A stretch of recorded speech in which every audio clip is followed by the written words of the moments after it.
예, 최요한의 시사팬더 시간입니다. 오늘 최요한 시사평론가 역시 스튜디오에 와 계십니다. 예, 어서 오세요. 예, 안녕하십니까. 세상 모든 시사 문제를 새끈하게 다 팬다, 끝까지 다 판다. 시사팬더 최요한입니다. 예, 세상 모든 문제. 방금 문재인 대통령 지지율 말씀하셨잖아요. 예. 리얼미터 8월 2주차 58% 하면서 모든 언론에서 블라블라블라 여러 가지 말이 많았어요.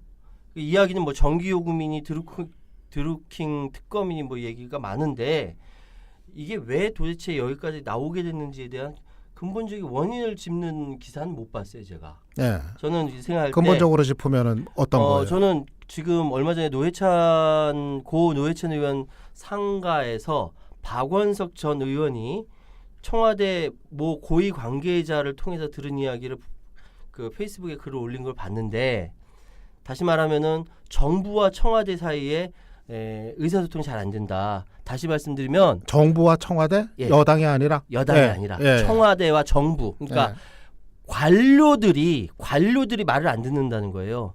자, 관료 권력이라고 있습니다. 이 사람들은요, 장이 오게 되면 3개월 동안 입 안에 혀처럼 살살살살 다 이렇게 해줍니다. 그러면서 3개월 동안 삥삥 돌리는데 그거를 자기들 말로 물을 뺀다라고 합니다. 물을 뺀다. 자기 관료 권력의 힘을 확대하는 거죠. 그런 것들이 지금 수도 없이 대한민국에 벌어지고 있다. 아직도 교육부에는 그 개돼지라고 일컬었던 사람이 아직도 버티고 있고요. 문체부는 여전히 블랙리스트 만들었던 사람 버티고 있어요. 그런 사람들 다 확실하게 정리를 해야 문재인 정부가 자기 정체성을 찾는 거 아닐까라고 저는 생각합니다. 예. 예. 지지율 하락의 원인을 집단 쪽 관료 권력에서 찾는 최요한 평론가의 이제 진단이었습니다. 예, 그리고 오늘 준비했던 내용 가운데 국회 얘기가 제일 크죠? 예, 그렇습니다. 갑질 출장 의혹. 자신들이 감시하는 공공기관의 돈으로 외국 출장 다녀온 국회의원 38명의 명단이 국회의장에게 밀봉으로 전달됐지만 명단을 밝히지 않겠다. 이런 입장을 냈어요. 예. 왜 안 밝히겠다는 거예요? 사실은 할 말이 없는 거예요. 이계성 국회 대변인이 추가 조사를 하라고 권익위가 지정한 것이 바로 피감기관들이고 국회는 이것에 대해서 조사할 권한이 없어요. 맘만 먹으면 왜 못합니까? 하고 싶지 않아서 그런 거죠. 청탁금지법 시행 이후에 피감기관 돈으로 국회의원들이 해외 출장을 가게 되었고 위법성을 관리 책임을 슬그머니 이렇게 코이카 같은 피감기관에 넘겼다는 거죠. 예. 그러면서 한 소리가 이 국회 권익위가 국회에 보낸 명단도 참고용일 뿐이다. 예. 법적 근거가 없다. 이런 이유로 명단 공개를 거부하는데 사실 하나하나 다 살펴보면요, 다 따져서 내올 수 있어요. 왜 하는데. 근데 이게 문제가 되니까 국회활동심사자문위원회라는 걸 만들어서 적격성 여부를 가리겠다라고 하는데 의원 5명, 외부인사, 이 외부인사도 국회에서 추천한 사람들이에요. 2명으로 구성돼서 만들겠다라는 거죠.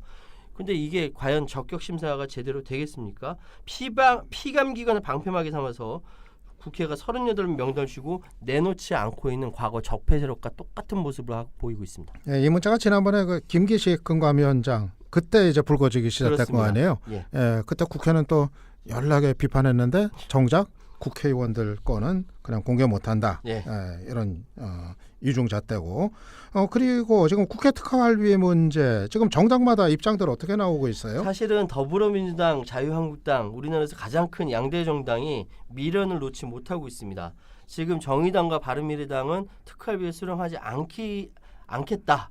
결정을 했고요. 예. 그런데 원내대표 회동이 있었거든요. 이 자리에서 민주당과 자유한국당이 내년부터 공적 목적으로 사용된 특활비의 경우 영수증이나 증빙서를 통해 용처 등을 기록하기로 합의를 했습니다. 합의한 겁니다. 그러니까 특활비 없애라는 목소리가 그렇게 컸는데 이거를 공개적으로 바꾸겠다라는 겁니다. 그러니까 뭐 영수증 증빙서류 이런 것들 구체적인 내용은 연말까지 국회 운영위원회에서 논의 확정한다고 하고 이거를 업무 추진비, 일반 수용비, 기타 운영비, 특수 목적 경비로 전환해서 양성한다라고 하는데 아니 지금까지 2004년에 선거법 정치자금법 개정 이후 계속 이 문제에 대해서 특활비를 비롯한 정치자금법 관련돼서 여러 가지 문제들을 바꿔라 개선해라 하고 있는데 자기 이름 못 고쳐요 국회가. 예, 그렇죠. 이거 참 여러 가지 문제들이 많은데 어쨌든 지금 한 가지 장막을 치고 있는 게 정치 신인 그리고 원외 정치인데 진입 장벽을 높이고 있는데 국회의원들이 일조를 하고 있다.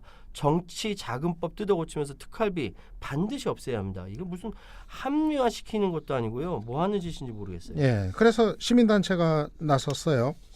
예, 참여연대 의정감시센터가 2011년부터 13년까지 국회 특수활동비 지급 내역 분석 보고서를 발간하고 구체적인 의원 이름과 액수를 밝혔습니다. 이 방송을 듣는 우리 청취자 여러분 잘 기억해 주십시오. 두고두고 기억하시고 두고두고 나중에 말씀을 다시 하셔야 합니다. 박지원 민주평화당 의원이 5억 9천여만 원, 20대 국회의원 중에 5억 9천여만 원으로 가장 많이 받았고요. 김진표 더불어민주당 의원이 5억 8천여만 원으로 뒤를 이었습니다. 유승민 바른미래당 전 공동대표도 1억 1,300여만 원 이상 수령했고요.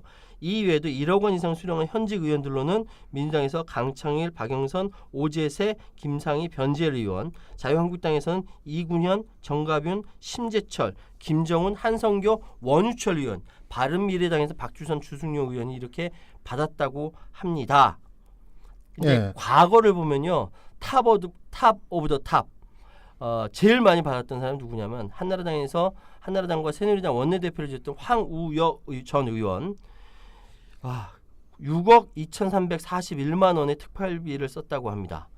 이한구 전 원내대표도 5억 1,600여만 원, 최경환 전 원내대표 3억, 김무성 2억 넘고 뭐 하여튼 엄청나게 많이 제2의 월급을 받아 쓴 겁니다. 예. 박지원 의원은 저렇게 또 설명하더라고요. 자기가 이제 원내대표 여러 번 지냈기 때문에 네. 그 탓이다. 자기는 이제 한 푼도 따로 쓴 거 없다. 또 그러는데 이게 저도 이제 그런 얘기 할 수 있어요. 예. 그리고 지금 국민라디오에서 전해드리고 있는 유창선의 유창한 시선 여러분들 그 팟빵과 파티에서 함께 하실 수 있는데요. 지금 방송 게시판에 댓글들 올려주고 계시거든요. 잠깐 소개해드릴게요. 지금 출첵하는 분들 여러분들 계시는데 자버대장님, 라라 8848님인가요? 예, 그리고 랜드스케이퍼님. 이거 영어로 써놓으시니까는 아이디를 제가 이게 그러네요. 발음이 잘 안 나옵니다. 예, 아무튼 지금 출석하셔가지고 감사드리고요. 여러분들 그 방송 들으시다가 의견 있으시면은요, 방송에 관한 여러 가지 뭐 소감이나 의견 이런 거 있으시면 게시판에 바로바로 올려주세요.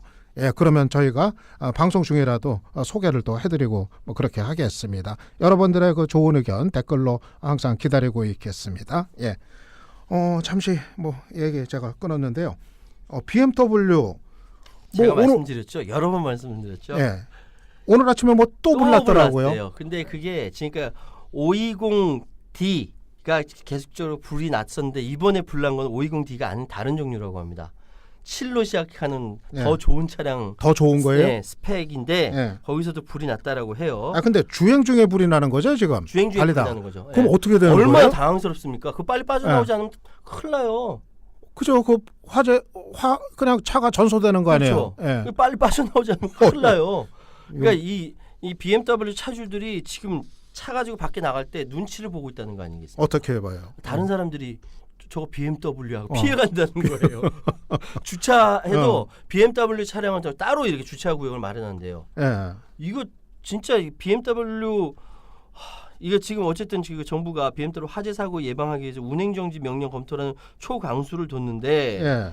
이게 그전에는 이럴 수 없다. 현실적 어렵다는 입장하다가 워낙 여론이 따가우니까 입장을 선회했습니다. 예. 그런데 지금 그러니까 BMW 긴급 안전진단을 받지 않은 차량과 안전진단 결과 화재 위험이 높은 차량에 대해서는 운행 정지 명령을 내릴 수 있다라는 이야기거든요. 예. 그런데 문제는 뭐냐면요. 제가 예전부터 계속 이야기하는 것이 지금 이야기하는 EGR 배기가스 관련된 순환장치 그게 문제가 아닐 수 있다라는 거죠. 네. 이미 2년 전 2016년에 BMW 본사에다가 이 BMW 코리아에서 문제 있다고 얘기했는데 묵살하고 넘어갔거든요. 네. 지금 벌어지는 거예요. 예. 그러니까 지금 전 세계적으로 BMW가 난리가 났어요. 왜 한국이 사실 테스트 시장이거든요. 예. 그러다 보니까 지금 여기까지 왔는데 이거 이제 사람 상하게 생겼습니다. 이거 빨리 정리해야 합니다. 예, 이러다 진짜 큰일 나겠어요. 큰일 나요. 예. 어제 김현미 장관이 저에게 인상적이더라고요. 만약 유럽에서 한국 차에 불이 났으면 어떻게 됐겠느냐. 그럼요. 예, 예. 예,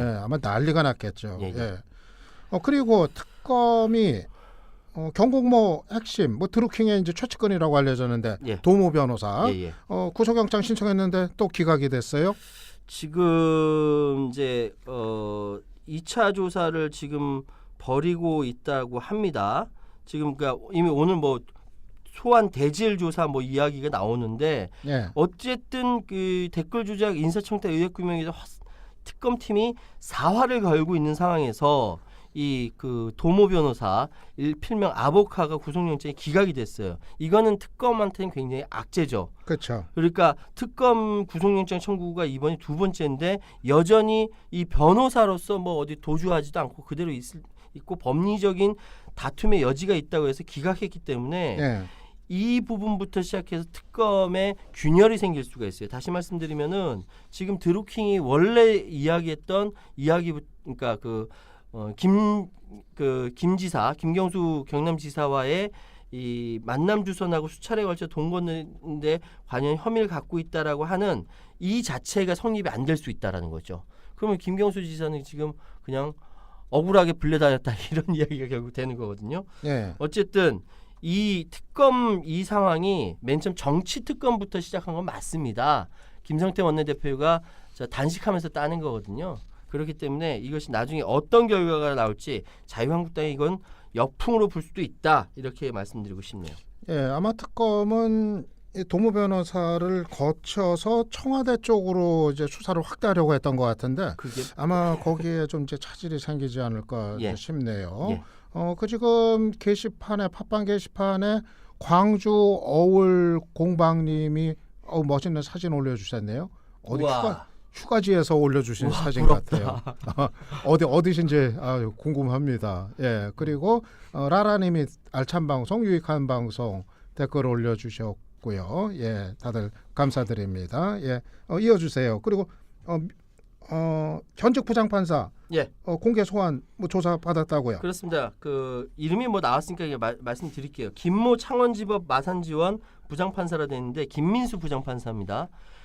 이 사법행정권 남용에 관한 사건 수사가 시작된 이후 현직 판사가 피의자 신분으로 공개 소환된 것이 이번이 처음입니다.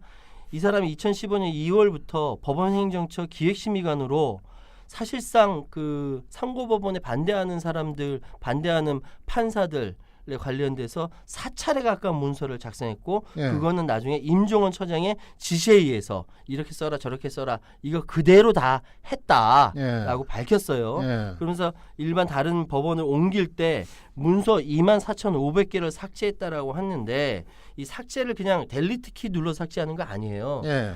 이런 기술이 또 있더라고요. 델리트 키 누르는 거 아니라 문서를 그 전체 안을 삭제하고 다시 저장하고 그걸 다시 삭제하고 이런 작업을 하는데 이걸 문서를 24,500개 삭제하려면은 도대체 시간이 얼마나 걸렸다는 거야? 그렇죠. 어마어마한다는 거죠. 조직적으로 예. 했다는 겁니다. 이거. 예. 그리고 미국 선거 얘기도 잠깐 들어볼까요? 예. 지금 11월 오늘 오전까지 확인했는데 나오지가 않아서 그러나 저러나 결과는 마찬가지입니다. 11월 미국 중간 선거를 앞두고 지금 미국의 마지막 재보궐 선거가 있었습니다. 지금 공화당 후보가 접전 끝에 민주당 후보를 근소하게 앞섰다까지가 어제 저녁의 소식이었어요. 예. 이게 그 오하이오주 제12선거구 연방 하원 의원 뭐 트로이 발더슨 공화당 후보가 뭐 이렇게 이야기하는데 이 의미가 중요한 건 뭐냐면 사실 여기가 공화당의 텃밭이에요. 공화당의 텃밭인데 이게 근소하게 앞섰다. 이거는 비유하자면은 자유한국당이 경상북도에서 민주당 후보랑 접전을 이루다가 겨우겨우 이기고 있다. 이 비유하고 비슷한 거예요. 예. 그러면 이것은 11월 중간 선거에 그 트럼프한테 어떤 영향을 미칠 것인가 이것이 굉장히 중요한 것이죠. 공화당 측에 결코 좋은 신호는 아닙니다. 불길한 신호가 되는 것이고 예. 그렇게 된다면은 이거는 또 우리한테는 어떤 의미가 있냐? 이 북미 관계가 또 어떻게 어그러질지 모른다. 이런 불안한 것도 있는 겁니다. 그래서 이거 어쩌다가 트럼프를 응원하게 되는지 모르겠는데 북미 관계에 의해서는 트럼프가 그대로 이제 현재 상황에서 자기 기조대로 갔으면 좋겠다라는 제 개인적인 바람이 있습니다. 예, 요즘은 트럼프가 제일 마음에 들어요. 예, 저도 제가 이럴 줄은 몰랐어요. 진짜 꿈도 못 꿨는데. 예. 오늘 예, 최현 평론가 미국까지 함께 다녀왔습니다. 예, 오늘도 감사했습니다. 예, 감사합니다. 예, 지금까지 시사팬더 최요한 시사평론가와 함께했습니다.